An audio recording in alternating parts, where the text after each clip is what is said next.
First, we had some news in the Big Ten basketball world. Do tell. Well, there's this young man. He goes by the nickname of Biggie. Have you heard of him? I have. His full name is Caleb Swanigan. He plays basketball, American basketball.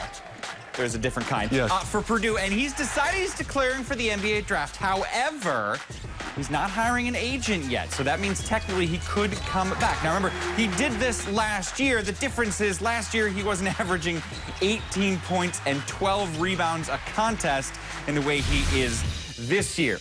You know the stats by now. Biggie had more double-doubles in one season than any Big Ten player ever.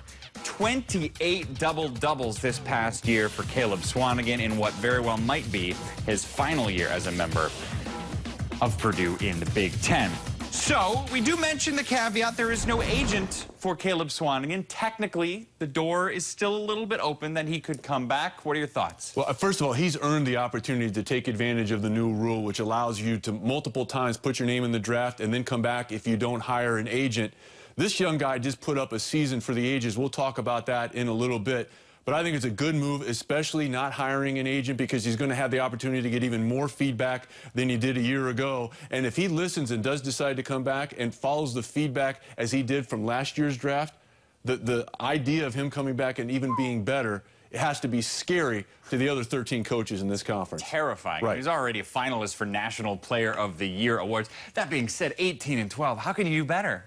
I mean, really, how could he do better with one more year? And he was so efficient in putting up those numbers. You know, he improved his shooting. He was a 79% free throw shooter. More importantly, 45% from behind the arc. He shot 54% from the floor and became a better passer. But, you know, I think he's just doing his due diligence and kind of testing out, hey, what else may be out there? What other feedback do I have? And to your point, Mike, this may be as high as I'm going to be able to go, because if he comes back, he could have an unbelievable season, and people are still going to poke holes in his game because it doesn't match up to the season he just completed, as well as the longer these guys stay in school. It's kind of the perverse thing that we live in now, is that the longer someone stays, the more people poke and prod and poke holes in someone's game. And it would be hard to do that this year. When you look at the list of accomplishments that he was able to do, I mean, he got Purdue into the tournament. He was able to win a Big Ten regular season title with it. He's your Big Ten Player of the Year, a consensus first-team All-American. I mentioned the multiple awards he's a finalist for.